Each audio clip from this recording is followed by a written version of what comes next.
Hi guys! Today I'm going to film or I'm going to review this Michido Everyday Wear BB Cream. Bago to ng Michido, this cost for only 238 pesos. Actually, mas pricey siya compared to the Everbelena BB Cream. And mas expensive siya kasi konti lang yung laman niya. It's only 20 ml. Yung sa Everbelena, it's 50 ml. So, mas konti yung product na to.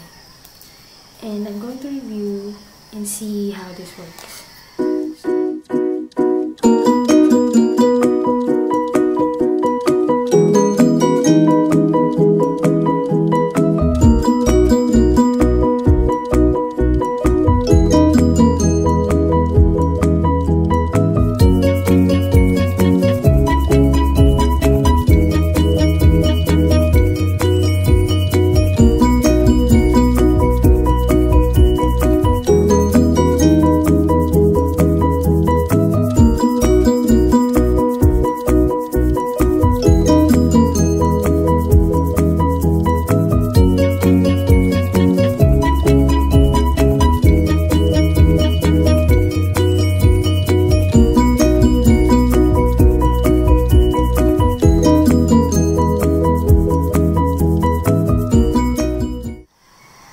Ito yung face na may BB cream. Yan, nakita nyo ba?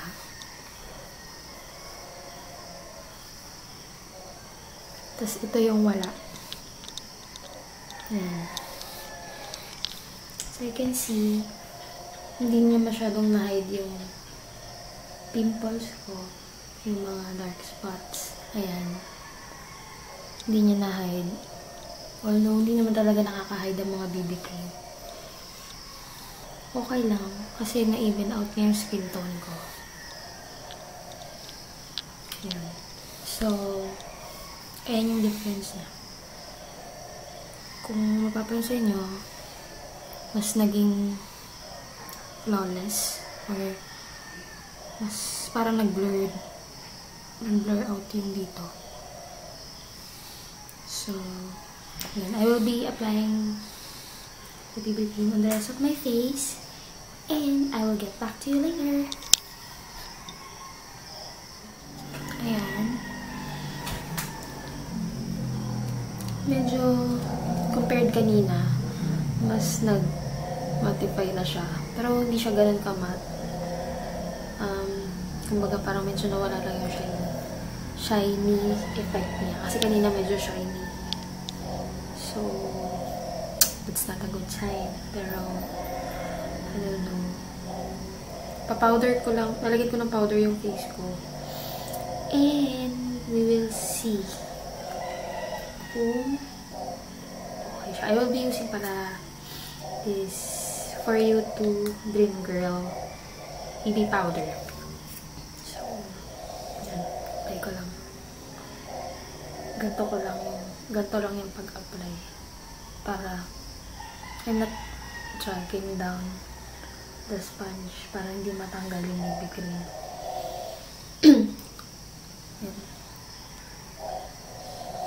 Pero in fairness sa BB cream na to, wala siyang amoy.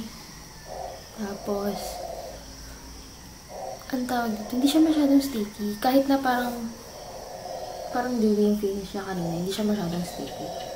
Actually, parang mas gusto ko na siya kaysa dun sa Everbelena. Pero, I don't know kung gaano ba to katagal sa mukha. Yun. Tsaka kung nilagay ko siya, parang wala akong nilagay. Parang very lightweight. Ayan. So, that's it. I'll be back later. So,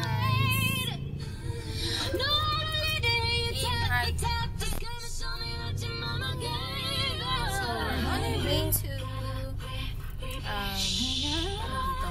Batangas Coliseum. Boy, our soul.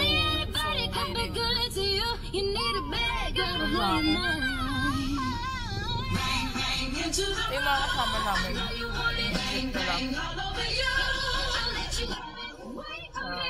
Instagram. Ito yung mga acrobats.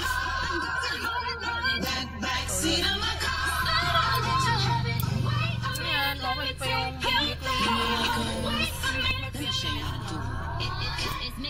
It's Frizz in the bottle, it's Nicki full throttle, it's 30 minutes ba? Swimming in the grotto, we winning in the lotto, we dipping in the pot of blue folk. Getting so good, it's dripping on wood, get a ride in the engine that could go. Batman robbing it, bang bang cocking it, Queen Nicki dominant, prominent. It's me, Jesse and Ari. If they test me, they sorry. Riders up like a. So after 1 hour, ayan, yan ang result. Okay pa yung face ko. Ang hindi okay yung ilong. Ayan. Oily na. 1 hour pa lang yun 1 hour. Pero dito, okay pa siya. Ayan, yung ilong lang talaga. Talagang nukan talaga ng oily yung ilong ko eh. So yun. I'll be back later. Bye!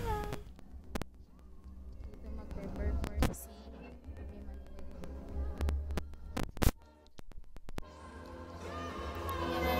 kami magpe-perform mamaya.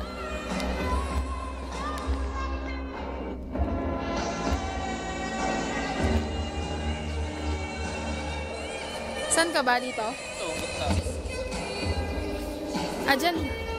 Pero hindi, ayun yung ano ko nato dito. Tanungin mo si Sir. Laki. Oh my gosh. For the first time, magpe-perform tayo sa ganito.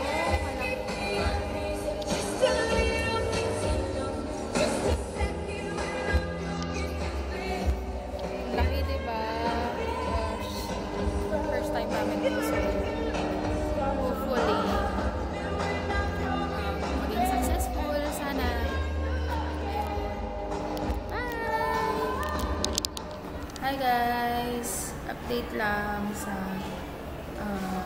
Michito review ng BB Cream. Ayan. Ayan. It's already 10:13. Ayun. 6 hours na yung nakalipas. 6 hours na. 5, 6, 7, 8, 9. 5 hours. 5 hours na yung nakalipas. And this is my face. Ayan, oily as usual. Dito, medyo oily na rin. Pero yung blush on ko nandun pa. Yes, dito, medyo. Try kong mag-blot. Blot tayo.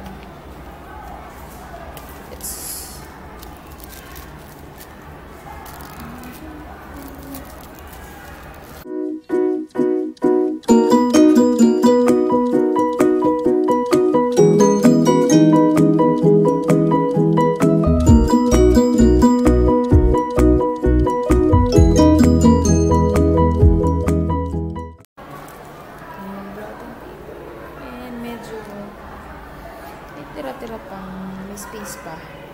So, yun. Try kong i-retouch siya ng powder. So, yan. Gamitin ko ulit itong for you too. Ang hirap ng retouch. Isa lang ang kamay. So,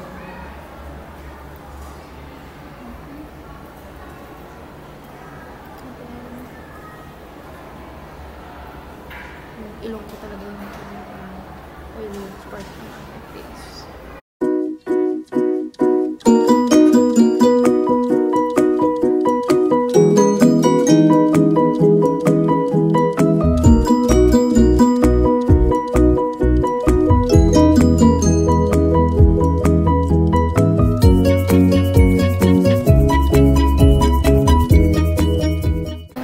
Blush on ko na dyan pa rin. It's a good sign. So, yung lipstick ko nawala na rin. guys. Kasi kumain ako. So, kaya nawala siya. So, mag-retouch na ako ulit. And I'll be back later. Bye! Guys, update lang sa Nichido BB Cream review. Sorry, medyo maingay. Total of 10 hours mula nung in-apply ko yung BB cream. And here it is. Ayan. Oily. Naka 3 times akong blot. Kasi meron dito eh. So, hindi ko talaga matiis na nagmamantika yung ilong ko. So, syempre, I have to blot. And 2 times akong nag-retouch ng powder. So, yan. For me, okay pa siya. So, yun. I'll be back later. Tingnan ko mamaya. Hindi na ako mag-retouch and mag-vlog. So, tingnan lang natin mamaya kung ano yung result. Yan o, may lipstick pa. Ganda ng lipstick. I'm back for an update regarding my Nichido BB Cream review. Ayan, look at my mamantikang test. Oh my gosh. Pero, ano mo, okay pa yung makeup ko. Nandiyan pa siya, kaya lang sobrang oily. Ayan. Sobrang oily.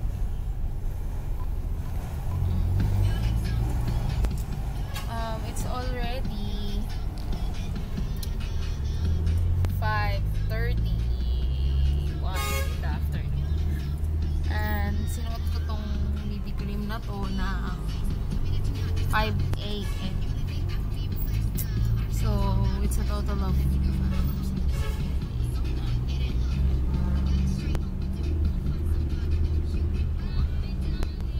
so 12 hours. My gosh. 12 hours ko nang suot tong BB cream. And 3 times na ako nag-blot and 2 times akong nag-powder.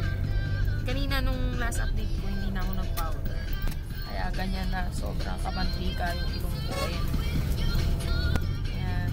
Pero as you can see, nandyan pa yung makeup ko, nandyan pa yung kilay ko, nandyan pa yung blush on ko. Yung lipstick kasi nag-iiba-iba ako ng lipstick. So, actually, sobrang init talaga kanina. Diba, man? Sobrang init. Sa labas. Yun. And, tirik na tirik yung araw. So, ano ba? Sabihin ko na ba yung final, verdict ko dito sa BB cream na to? O, kasi 12 hours na eh. 12 hours na yung nakalipas eh. Para sa isang BB cream, diba? Ang BB cream naman kasi, hindi naman kasi siya, kumbaga parang pang long wear na makeup. So, for me, okay na rin yung BB cream na to. Ayun. Ito lang kasi siguro dahil di ako nag-prime, kaya oily. Or, ewan ko, pili ko kahit mag-prime ako, maging oily pa rin ako. Pero siguro hindi lang ganito ganito kamantika. To think na 2 beses na ako nag-vlog. So, and nag-powder pa ako. Yung powder pa na ginamit ko, maganda yung powder na yun. So, ayun. So, pero for me, okay naman tong BB cream na to. If you will ask me if I'm going to repurchase, we'll see. Kasi ilang beses ko palang nagagamit tong Nichido. 2 beses yata. 2 at 3. Ngayon ko palang siya nagawa ng review. Kasi nung mga unang beses na ginamit ko siya, una at saka pangalawa, hindi ko masyado siyang nagamit ng matagal. So, I did not film it. Ngayong mahaba-haba yung stay ko sa labas. Kaya nag-decide ako na mag-review. So, ito. Hindi ko pa alam kung masabi kung hindi ako nag-break out dito sa BB cream na to. Kasi, pero napansin ko ngayon na tinubuan ako ng isang pimple. Ako ka nakikita niya, pero ayan o. Namumula. Yan. Hindi ko alam kung cause ba yan ng BB cream or sadyang ano lang yan, dirt, syempre pollution. So, yun. Syempre, diba pag nag-retouch ka, minsan pag nag-ano ka, yung kamay mo madumi, tapos so, minsan yun yung nagkukos na, actually, talaga minsan yun yung madalas na nagkukos na.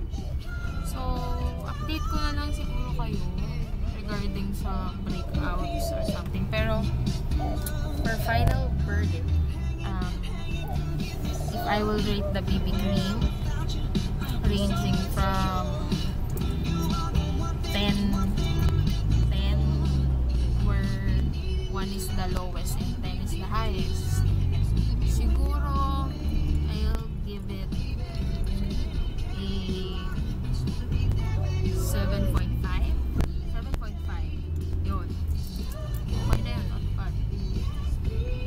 Tapos, kung i-compare ko siya dun sa Ever Belena, yung Ever Belena naman kasi, ano ba, para kasing ano dun pag nagtatagal, mas lalo kang, hindi ka mukhang haggard. Gawa din ako ng review doon about sa Ever Belena para ma-compare natin. Pero for me,